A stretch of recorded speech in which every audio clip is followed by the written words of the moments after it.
I don't want to be like 36 and single. Matchmaking has become a tough job. Someone who's nurturing. Adjustment is also important. The clients, they want everything. Equal to my pay or higher. Seema Auntie from Indian Matchmaking is not just an ironic binge-watch meme queen. She represents a person who almost every young Indian of marriageable age has to encounter at some point in their life. The matchmaker. But why is India still so obsessed with matchmaking? The Lok Foundation Oxford University survey shows that as of 2018, 93% of Indian marriages were arranged. Marriages are a family affair, where marrying the right person is important. But for arranging a marriage well, families need to ensure a match is suitable. In novels, films, and even in our grandparents' stories, we find many examples of informal matchmakers or enthusiastic family friends who have played anti-Cupid since the 20th century. But poking into the history of professional matchmaking leads us to the gullies of colonial Calcutta, where members of the Ghatak caste brokered marriages. They used their unusual influence over the Brahmins to access families' caste histories and negotiate marriages. But due to reports of corruption, malpractices, and women's increased importance in decision-making in family matters, Ghatakis or women matchmakers began to replace their male counterparts in marriage negotiations. Soon these networks fell short and families replaced Ghatakis with caste-based journals such as the Kayast Patrika or Brahmin Samaj.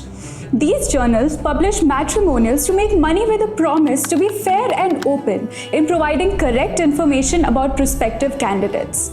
Aside from providing addresses so families could correspond through letters, they also offered services of their in-house ghatak or matchmaker for an additional fee. Soon these formal institutions began to replace ghataks. From the beginning of the 20th century, matrimonial advertisements assumed more importance than traditional matchmaking. As Calcutta grew in size and became more urban and diverse, marriage bureaus came to be, and matchmaking became a fully functioning industry.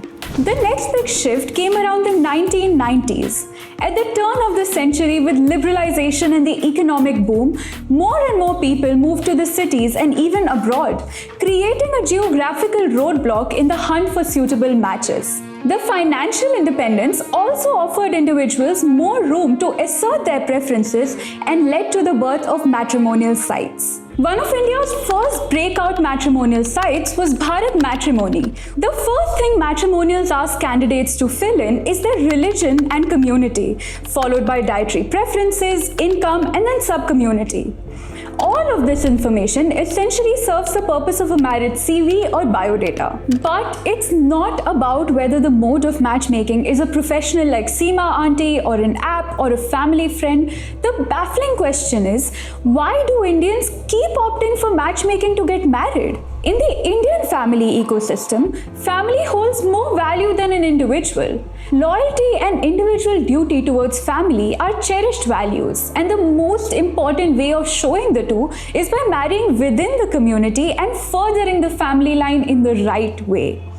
In a society obsessed with caste purity and class hierarchy, the worst thing that can happen is for the family line to get polluted if you marry the wrong person. At the same time, the stigma around divorce also ensures that we pay attention to individuals' compatibility to see that these two people can make a bond as intimate as marriage work. Both these factors combine to ensure that young Indians keep opting for professional matchmaking. It's the matchmaker's job to tick all the boxes, verify kundlis, investigate claims of the family's wealth, look into the family's history, and also figure out if the two individuals are compatible. Whether we make fun of her or watch her in disbelief, Seema Auntie is probably sifting through her set of biodatas of men and women and setting them up based on their backgrounds, preferences, and a few other non-negotiables.